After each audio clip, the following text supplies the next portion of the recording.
والد پہلے فوت ہو گئے، 6 سال کی عمر میں والدہ بھی فوت ہو گئی۔ اللہ اکبر۔ آپ صلی اللہ علیہ وسلم، بعض کتابوں میں لکھا آپ صلی اللہ علیہ وسلم نے 8 مرتبہ اپنی والدہ کی قبر مبارک کی زیارت کی ہے۔ آپ صلی اللہ علیہ وسلم بار بار امی امی، میری امی جی، میری امی جی، میری امی جی، کئی بار یہ جملہ دہرایا۔ اللہ اکبر۔ کہ اللہ نے کیا وعدہ کی؟ الم یجد کا یتیمن فآویٰ، کہا آپ یتیم تھے نا، ہم نے آپ کو ٹھکانہ دیا، اور ٹھکانہ ایسا دیا کہ دنیا میں اس سے پہلے نہ کسی کو وہ ٹھکانہ ملا ہے، نہیں قیامت کی صبح تک ملے گا، بلکہ ملے گا ہی نہیں۔ اب ایک ہوتی ہے تدبیر اور ایک ہوتی ہے تقدیر۔ آدمی تدبیروں کے مطابق چلتا ہے، تقدیر کے فیصلے کا کسی کو پتہ نہیں ہوتا۔ میری تدبیر کیا ہے؟ میں یہاں آپ کے سامنے بیٹھا، میں نے ارادہ کیا ہے، میں صبح سے تیاری کر رہا تھا، کل سے بلکہ تیاری کر رہا تھا، جمعہ کی تقریر میں نے لکھی، میں نے کرسی رکھی، میرے سامنے یہ ڈیسک رکھا گیا تاکہ میں جمعہ کی تقریر کروں، یہ تدبیر ہے۔ اب تقدیر کا فیصلہ کیا ہے؟ مجھے اس کا کوئی پتہ نہیں ہے، مجھے اس کا قطعاً کوئی پتہ نہیں ہے۔ آپ نے گھر سے ارادہ کیا، غسل کیا، ٹھیک ہے، کپڑے پہنے، صاف ستھرے کپڑے پہنے، آپ مسجد میں آئے ہیں، ہم جمعہ کی نماز پڑھیں گے، ہم بیان سنیں گے جمعہ کا، یہ تدبیر ہے۔ تقدیر کا کوئی پتہ نہیں ہے۔ دوسری بات، تقدیر سے کوئی بھاگ نہیں سکتا، تقدیر سے کوئی بھاگ نہیں سکتا۔ اللہ نے کہا اینما تکونوا یدرککم الموت ولو کنتم فی بروج مشیدہ، ولو کنتم، اللہ نے کہا وہ بڑے قلعوں پر چڑھ جاؤ نا، تب بھی موت سے بچ نہیں سکتے۔ یہ تقدیر ہوتی ہے۔ تقدیر کا فیصلہ اٹل ہوتا ہے، تقدیر سے کوئی بھاگ نہیں سکتا۔ اب تدبیر کیا ہوئی؟ نبی صلی اللہ علیہ وسلم، آپ کی والدہ مکرمہ اور آپ کی جو خادمہ تھی ام ایمن برکہ بنت النعمان، وہ جو ہے نا واپس ہوئی مکہ سے۔ تقریباً کیا کہتے ہیں، میں نے لکھا تھا کل، ٹھیک، مکہ سے تقریباً جو ہے نا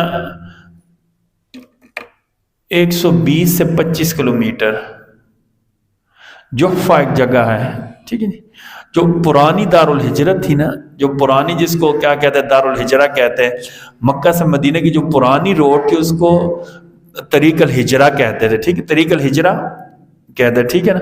اچھا، تو ابھی نئی روڈ بنا دی گئی ہے، اس میں تقریباً 120 کلومیٹر جو روحا ہے، وہاں سے ہم آتے ہوئے رائٹ اندر ہو جائے نا، تو اس جگہ کا موجودہ نام جو ہے نا کیا کہتے ہیں، ابوا بھی کہتے ہیں، اور رصیف اس جگہ کا نام ہے۔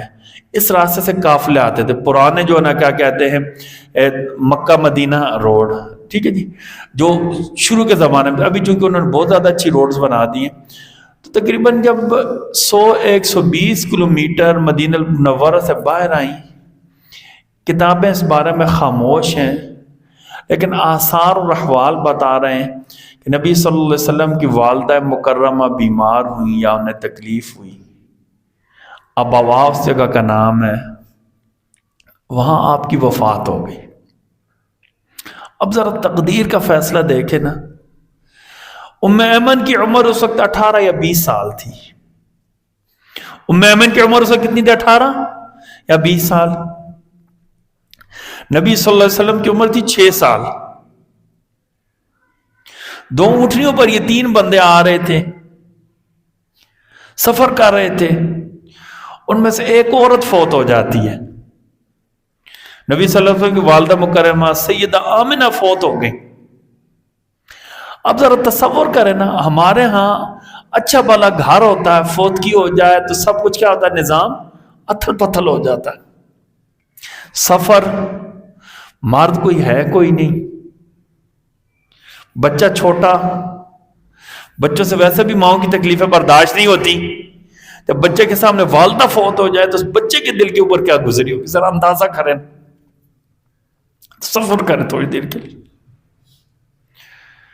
پھر دوسری بات کہ ام ایمن کتنی حوصلے والی تھی، سامنے میت پڑا، میت کو سنبھالنا، کفن دفن کا انتظام کرنا، لبدک سہارا کچھ بھی نہیں ہے، ایک ٹیلا ہے، یقیناً وہ نیچے گئی ہوں گی،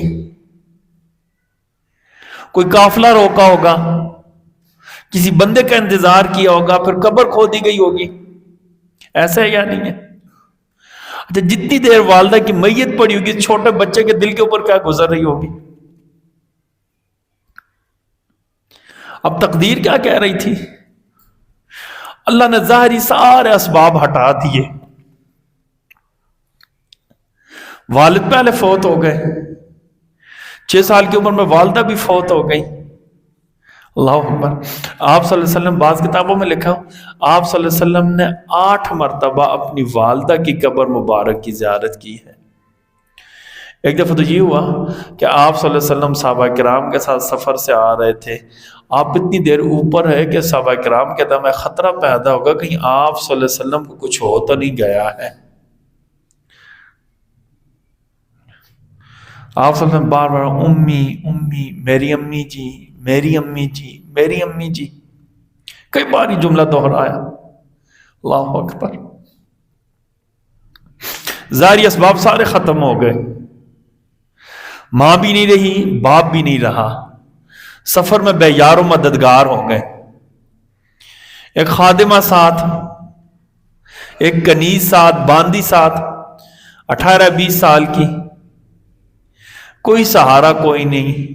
ہم تصور نہیں کر سکتے کہ اس بچے کے دل پر کیا گزر رہی ہوگی، کہ اللہ نے کیا وعدہ کی، الم یجد کا یتیمن فآویٰ، کہا آپ یتیم تھے نا، ہم نے آپ کو ٹھکانہ دیا، اور ٹھکانہ ایسا دیا کہ دنیا میں اس سے پہلے نہ کسی کو وہ ٹھکانہ ملا ہے، نہیں قیامت کی صبح تک ملے گا، بلکہ ملے گا ہی نہیں۔ شاید اللہ ہی بتانا چاہتے تھے، جنہوں نے سب کو سہارا بننا ہے، میں نے اس کے سارے سہارے ختم کر دیے، ظاہری سارے سہارے میں نے ختم کر دیے۔ والدہ فوت ہو گئی، یہ کتابوں میں نہیں لکھا، یقیناً یہ ہم تصور کر سکتے ہیں کہ کیسے میت سنبھالی گئی ہوگی۔ پھر ایک بچہ، 6 سال کا بچہ، جس کی ٹوٹل افیلیشن اس کی ماں تھی، جس کا سب کچھ اس کی ماں تھی، اس کے اوپر کیا تکلیف گزری ہوگی، اس کے دل کے اوپر کیا گزری ہوگی، یہ یقیناً ہم تصور ہی کر سکتے ہیں۔ خیر یہ سفر تھا، واپس آئے تو اب جو ہے نا، یقیناً یتیم بچوں کی کفالت کسی نے کرنی تھی، دادا موجود تھے تو سب سے بڑے حقدار کون ہوتے ہیں؟ دادا تھے، دادا نے کفالت کی آپ صلی اللہ علیہ وسلم کی۔